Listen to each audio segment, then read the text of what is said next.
Ni kweli vile Mheshimiwa Musalia amesema, hii kikundi ya wamama inatisha. Na nimeona watu wengi, nilikuwa nashangaa wakisimama hapa kidogo wanachanganyikiwa. Sasa naelewa ni kwa sababu gani. Kwanza mimi nataka nichukue nafasi hii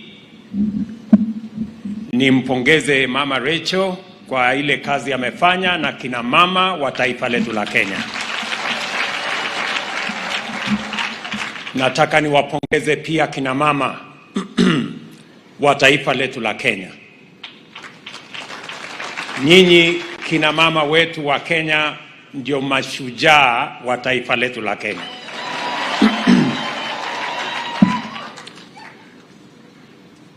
Kila mmoja wetu, wanaume kwa kina mama,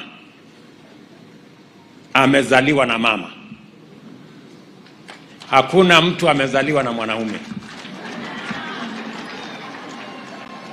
Sote tumezaliwa na kina mama. Na hakuna vile mwanaume katika dunia hii anaweza kufaulu bila kina mama. Aidha umezaliwa na mama, uko na mke ambaye ni mama, uko na mtoto ambaye ni msichana. Na mimi nataka niwaambie kina mama wa taifa letu la Kenya, tunawapenda sana na tunawatakia heri na tunawatambua. Kwanza mimi niko na bahati kubwa sana na kina mama. Katika ile utafiti ilifanyika kwa uchaguzi uliopita, ilionekana wazi kwamba kina mama kwa wale walinipigia kura kina mama ni wengi kuliko wanaume. Na ndio sababu nilipita. Kwa sababu kwa wapigaji kura Kenya wengi kawaida ni kina mama. So to the women of Kenya, I want to say thank you very much. Na mimi nataka niwashukuru tena kina mama wetu wote wa taifa la Kenya, kwa sababu tumebadilisha sura, mwenendo na msingi wa taifa letu. Katika uchaguzi ambayo mwaka uliopita, kulikuwa na mambo matatu ya muhimu ambayo ilibadilisha taifa letu la Kenya. Ya kwanza ni kwamba tulipiga kura kwa njia tofauti. Tukapiga kura ambayo iliondoa ukabila katika taifa letu la Kenya. Na kina mama ndio wako mstari wa mbele katika kumaliza ukabila katika taifa letu la Kenya. Ya pili, tulipiga kura kwa njia ya amani. Mungu alitusaidia mara nyingi, na watu wengi walikuwa wanahofia kwamba pengine kukatokea maneno, lakini Mungu alitujalia, tukapiga kura, tukawa na amani na Mungu akatusaidia. Tunasema asante sana. Na ya muhimu ya tatu ni kwamba watu wengi walikuwa wanahofia, kwa sababu kulikuwa na mazungumzo kwamba kuna kitu inaitwa deep state, ingine inaitwa system, ingine inaitwa machinery. Wakashangaa, hii kura yetu ndio itaamua ama ni ile system itaamua?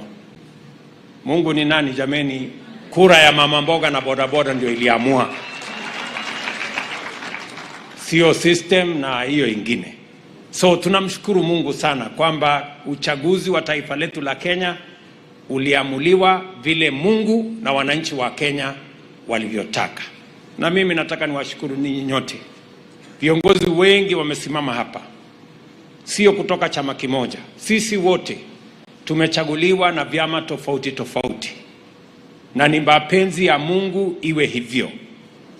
Na mimi nataka niwahakikishie kina mama wa Kenya ya kwamba kama rais nitaunganisha hawa viongozi wote kutoka sehemu zote za Kenya, kutoka vyama vyote za Kenya, tuungane ili tuweze kutekeleza maendeleo katika taifa letu, tuweze kubadilisha Kenya na tupeleke taifa letu la Kenya mbele.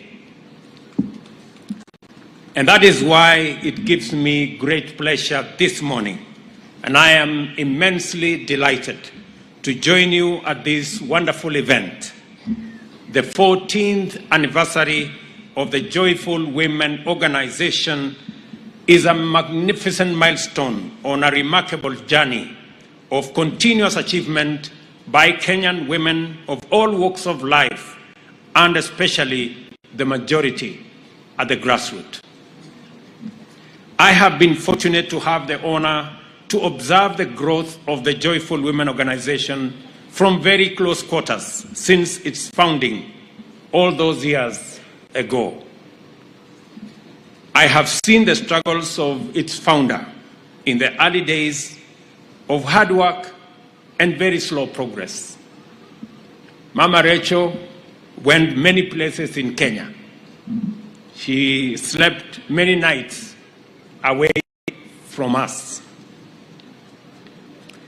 But I see the fruit of that sacrifice in this great gathering. I have seen the careful work of tending to a fledgling startup, the intense effort of stewarding growth, and the Herculean task of keeping a nationwide grassroots organization focused, dynamic, and effective. I can confidently declare here that I have witnessed the unfolding of a miracle, the miracle of inclusion, affirmation, and empowerment.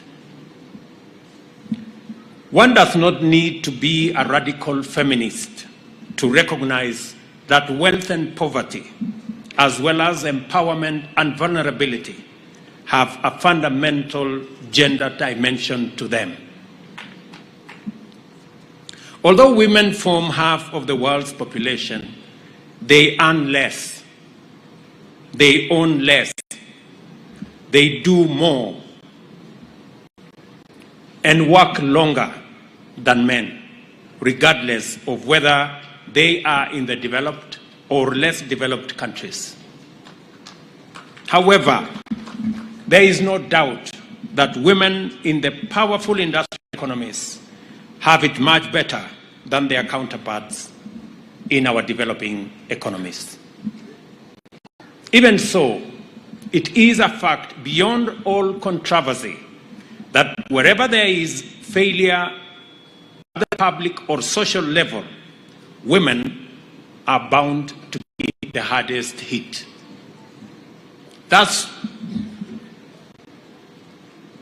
even in war or climate or environmental disaster, poverty, disease, inequality, and marginalization disproportionately affect women negatively. At the same time, women are the anchors of all households and the engines that keep our societies and economies running. It follows that any policy, program, or project that does not focus on the role of women or neglects to involve them denies itself the opportunity to succeed and can only reach half of its objective at best. On the other hand, fundamental transformation on a broad-based scale can be achieved by the mere inclusion and involvement of women as agents of positive change and beneficiaries of affirmative actions. This is the essence of social justice in action. One of the reasons that Kenya's democracy, governance, and society has grown more and more stable is that since the early decades of our independence, women's education and child empowerment have been critical policy priorities. The Fourth World Conference on Women, famously known as the Beijing Conference, significantly enhanced the momentum of this movement, enabling more women to break through the glass ceiling into leadership positions across all sectors. Our Constitution now makes gender parity a fundamental constitutional principle, and the idea of a 50-50 representation is now an institutional imperative. It has been difficult, however, to actualize similar rates of inclusion in economic sectors. And as a result, women ownership of land or medium-sized and large enterprises is still minimal. Similarly, women's access to adequate financial resources or credit to enable them change this situation has for long remained discouragingly very low. As a result, women are relegated to micro-enterprises, subsistence farming, and other marginal economic activities that struggle to meet their daily needs and cannot support savings or any meaningful investment. Without proper affirmative support, it is not only possible, but also easy for women. Let me repeat that. Without proper affirmative support, it is not only possible, but also easy for women to be trapped in a vicious cycle of poverty. A tremendous proportion of our economic potential can be unlocked by simply enabling women to participate in greater production and productivity across every sector, because their participation will drive exponential growth. Many years of witnessing the growth of joyful women have enabled me to reflect at length about how best to deliver the economic inclusion of women. The challenge in financial inclusion, of course, is that the marginalized have nothing in the way of capital or collateral to invest in a business or obtain credit. As a result, those most in need of financial support are barred from accessing it by the fact that they are not and they are most in need. An innovation that the joyful women embraced with great success was stable banking, whereby women were required to meet household needs and capitalize micro and small enterprises through their groups or units.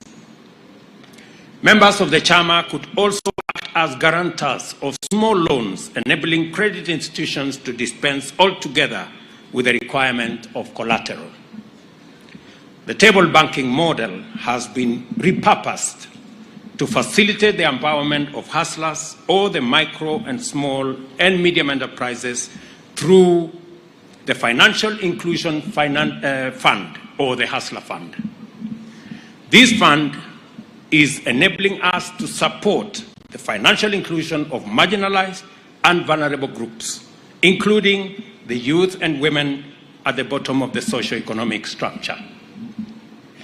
I am proud to acknowledge that Joyful Women Organization has successfully championed and delivered financial inclusion of women throughout Kenya, and that it has inspired our bottom-up economic transformation agenda in terms of financial inclusion. The organization has done much more, made greater strides, and achieved significant impact throughout Kenya. And let me say this to all the women present here. Pengine niseme hii kwa Kiswahili, kwamba nawashukuru kina mama na mpango yetu yote ambayo tunafanya kama serikali. Vile nimesema, malengo yetu na focus yetu iko katika vile tunaweza kuwawezesha wale wako chini pale katika bottom ya pyramid, vile tunaweza kuandamana na wao tukipanda ngazi ya maendeleo katika taifa letu la Kenya. Kina mama wengi ndio wanatusalishia chakula katika taifa letu la Kenya. Mimi naelewa kabisa kwamba wamama wengi ndio wanachangia katika kuzalisha chakula, na ndio sababu kama serikali tumesema tupunguze gharama ya mbolea, ndio tuweze kuwasaidia wakulima wengi, kati yao kina mama wengi, waweze kutuzalishia chakula katika taifa letu la Kenya, tuondoe aibu ya njaa kwa Kenya.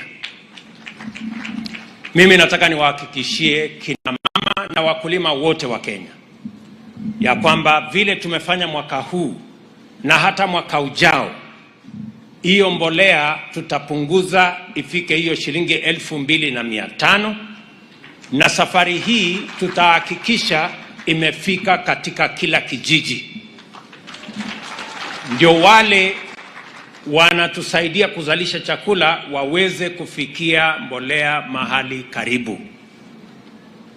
Vile vile tumekubaliana ya kwamba mambo ya afya, mumesikia hapa ya kwamba kama hakuna muuguzi, yule muuguzi wa kila jamii, yule nurse wa kila familia, mwenye anachunga mzee na anachunga watoto ni mama. Kama daktari hayuko, daktari ndio mama. Mama ndio mwenye kupatia dawa huyu, ndio mwenye kusaidia huyu, ndio mwenye kupatia yule. Ili kumsaidia mama ambaye ni nurse katika kila familia, ndio tumesema community health promoters. Tunaanza pale chini. Nataka wamama munisikize kwa makini. Tumesema hivi, ili kupunguza changamoto ya afya pale chini, kila kijiji kwa familia 100 tutakuwa na muuguzi mmoja anaitwa community health promoter. Huyo ambaye amekuwa community health volunteer, mwenye amekuwa akifanya kazi hiyo bila ya kulipwa, sasa tumebadilisha maneno ili kusaidia kila familia waweze kushughulika na mambo yao ya afya. Sasa serikali tukiungana na serikali zote za county, muliona tarehe 20 mwezi uliopita pale siku ya Mashujaa, tulianzisha rasmi community health promoters 1,100 katika taifa letu la Kenya, na tumewapatia vifaa hawa community health promoters, na watawashughulikia bila ya kuwalipisha. Kila community health promoter anahitajika aje nyumbani kwako akupime. Tumempatia vifaa ya kupima sukari, ya kupima mambo ya pressure, ya kujua ugonjwa uko nayo ni gani, ya kupima mtoto wako ajue kama ako na weight ya kutosha, na vile vile wawapatie mawaidha ya vile mtashughulika na mambo yenu ya afya. Na hawa ni watu ambao hamutalipa kazi yao. Serikali ya Kenya, ikiwa ni serikali ya kitaifa na serikali ya county, itashughulika na malipo yao, na tumewapatia vifaa ya kutosha kushughulika na mambo yenu ya afya katika jamii. Jambo la pili, kwa sababu tunatafuta vile ya kutengeneza usawa katika taifa letu, mimi niliwaeleza ya kwamba mambo ya afya katika ile mpango ya universal health coverage, hasa mambo yale ya NHIF, tumekubaliana ya kwamba sasa tunabadilisha mambo na tunaleta usawa. Kuanzia wiki hii inayokuja, huyu waziri wetu wa afya anaitwa Susan, ambaye pia ni mama. Huyu mama Susan, wacha nimuite mama. Huyu mama Susan sasa atazungumza na Wakenya, kwa sababu katika ile malipo ya NHIF tumekuwa na matatizo. Wale watu wa chini wanalipa 10%. Mimi na wadosi hapa juu tunalipa 0.02%. Hapo hakuna usawa. Ndio sasa tumesema kuanzia wiki ijayo tutakuwa na mjadala Kenya ya vile tutalipia gharama ya bima ya afya. Mapendekezo yetu ni kwamba tuweke usawa, kila mtu alipe 2.75%, lakini tuko tayari kusikiza maoni ya Wakenya. Tunataka Wakenya watuambie hapana, nani alipe kiasi gani, kwa sababu nia yetu vile niliwaeleza, wale wanalipa shilingi 500 saa hii kwa NHIF na mapato yao ni chini ya shilingi 10,000 kila mwezi. Tunataka tuwapunguzie kutoka 500 mpaka shilingi 300. Na mimi na hawa wadosi wengine ambaye mshahara yetu iko juu kidogo, si ndio? Sisi pia tulipe sawasawa na wale wa huko chini, tulipe pia 2.75%. Usawa si tunataka jameni? Mimi badala ya kulipa shilingi 1,000 nilipe shilingi 10,000. Mama mboga badala ya kulipa shilingi 5,000 alipe shilingi 300. Ndio kuwe na usawa. Kwa sababu mimi niko na mshahara kubwa kidogo. Ama namna gani? Hiyo ndio mjadala tunataka, kwa sababu tunataka Kenya ambayo haiwachi watu wengine nyuma. Tunataka tutembee pamoja. Vile vile mnaelewa ya kwamba katika hii harakati ya kupeleka taifa letu la Kenya mbele, pia tumesema ya kwamba tunataka kupanga ajira ya vijana wetu. Watoto wakiwa na matatizo, yule mtu wa rahisi sana kupelekea malalamishi ni mama. Ni kweli ama si kweli? Si yule mtu rahisi sana kuapproach ni mama. Mama ndio unaweza kumweleza niko na shida hapa, niko na shida pale. Mtoto kama hana mpango, anajipanga kwanza na mama. Mama ndiye anakuwa advocate kwa mzee. Sasa mama ni nurse na mama pia ni wakili wa nyumbani hapa. Katika hiyo mpango ndio tumeweka maneno ya housing. Mpango yetu ya housing, kwa sababu nimeona hapa na nimekuwa nikifuatilia, kina mama wengi wanashughulika na vile wataishi mahali pazuri.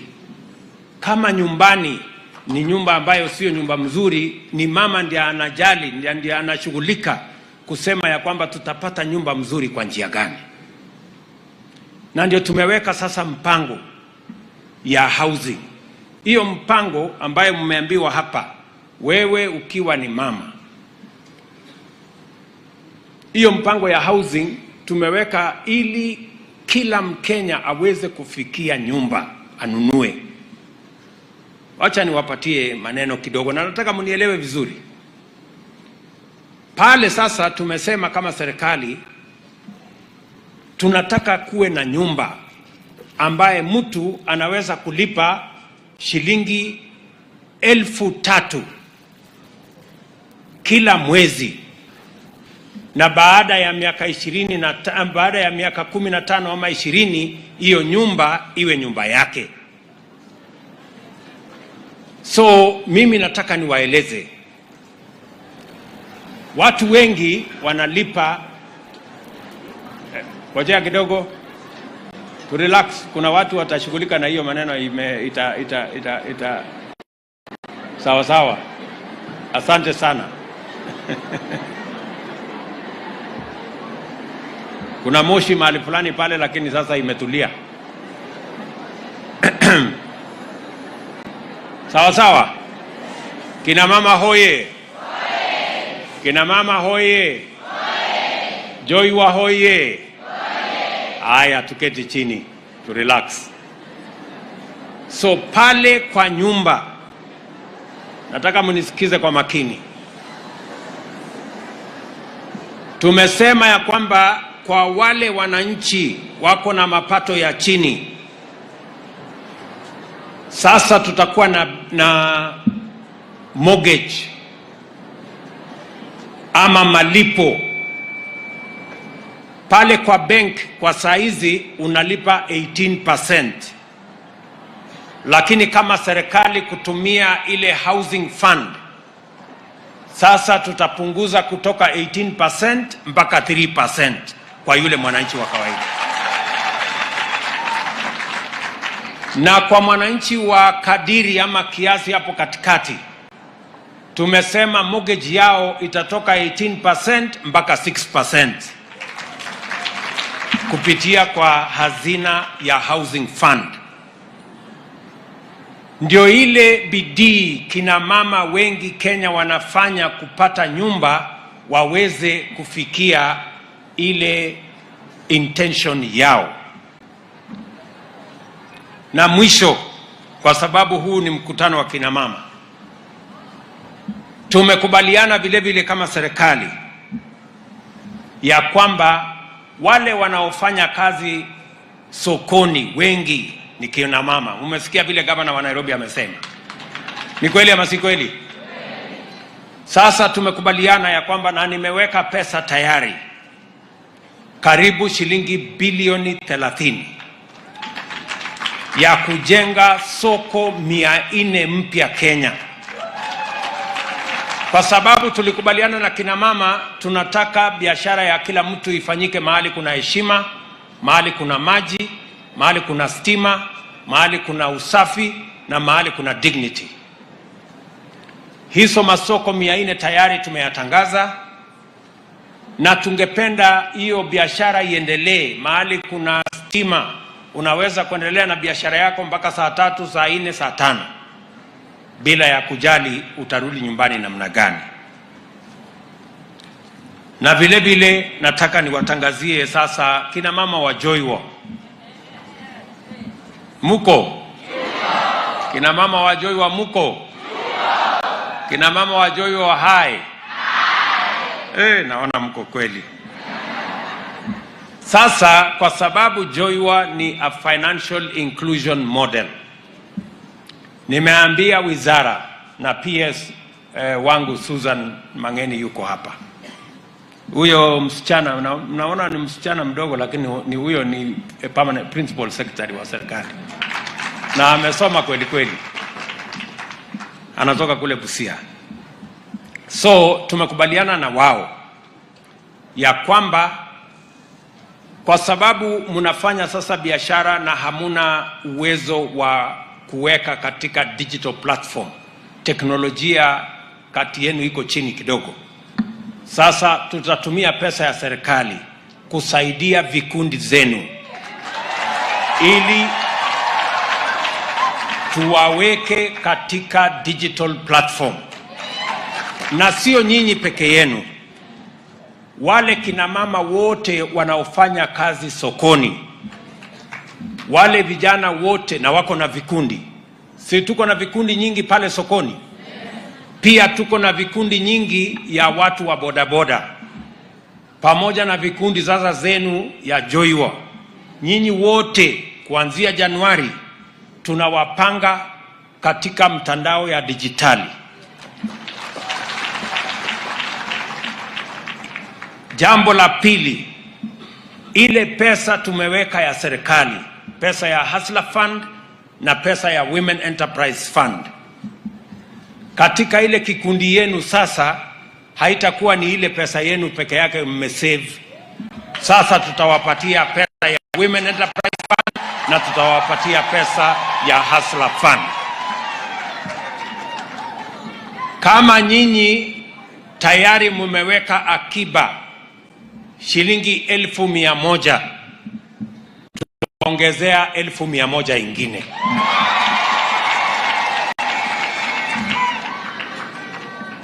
We are going to double the resources available for every group depending on the amount of saving they have made. Kwa sababu tuko na pesa katika hazina ya Hustler Fund ambayo ni pesa tumepunguza kabisa mambo ya riba. Mnajua katika vikundi zenu mnalipa interest ya 10%. Si ndio? Per month ama ni per what? per month. Sasa tutawapatia pesa ambayo mutalipa 8% per year. Nyinyi mnaelewa tofauti? Mnaelewa tofauti? Wacha niwafanyie hesabu. Sawa? Ile ya 10% per month tukiwapatia 8% per year ni kumaanisha kwa mwezi moja haifiki hata 1% ile utalipa. Nyinyi mnanielewa? Ndio tuwasaidie muweze kujenga hazina zenu. Tutalipatia tu hakikisho moja ya kwamba katika ile hali ya kukopa na kulipa pia mtakubali mambo ya saving, kwa sababu ili wanasema akiba haiozi. Ama kunasemekanaje? Ati akiba haiozi. Tunataka kuwa ni nchi ambaye tunakumbuka leo, lakini pia tunapanga kesho na kesho kutwa, kwa sababu as we can work today, we must think about tomorrow. And mpango yetu katika serikali hii ni kuhakikisha ya kwamba savings as a percentage of GDP, which is now at about 8 or 10%, we want to move it to 20 or 25% in the next 10 years. Ili msingi wetu kama taifa, tuwe na hazina yetu ambayo tumeweka, tuwe na akiba yetu ambayo tumeweka. Saa hizi tunakopa pesa nyingi kutoka nchi zingine kwa sababu wao walitutangulia kwa kuweka akiba. So badala ya sisi kwenda kukopa pesa kutoka watu wengine ambao wameweka akiba, ndio hata kama serikali ikope kutoka mama mboga ama ikope kutoka mtu ya bodaboda ama ikope kutoka Mkenya mwingine. Tumekubaliana jameni? Badala ya sisi kulipa interest kwa watu wengine, tulipe interest kwa watu wa taifa letu la Kenya, tujenge uchumi wa taifa letu la Kenya. Kina mama tumekubaliana? Mutajipanga kuanzia Januari? Mutakubali tuwaweke katika digital platform? Muko tayari kwa ile pesa ya Hustler Fund na Women Enterprise Fund? Mutawaambia vikundi ya kule sokoni na vikundi ya bodaboda ya kwamba wajipange na wakuwe tayari, ndio tuweze kuinua nchi yetu ya Kenya kwa pamoja. Nchi ya Kenya, ndugu zangu, haiwezi kujengwa na wachache. Nchi ya Kenya itachukua sisi zote tushirikiane, tuungane na tufanye kazi pamoja, tuinue taifa letu la Kenya, tuhakikisha kwamba Kenya inasonga mbele. Na mimi nataka niwahakikishie ya kwamba tutafanya bidii ili kuunganisha taifa, ili kufanya mambo ambayo yatatupeleka mbele kwa maendeleo ya taifa letu la Kenya. And I want to thank in a very special way our good sisters, the first ladies from Uganda, from Burundi, from Namibia, and from Ghana. Thank you very much for honoring us with your presence and for coming to support our First Lady here in Kenya. As you do this, you are sending a very big message to our continent, to the leadership of our continent, that we are one people with a common destiny. And I want to promise you that Kenya is going to work with you.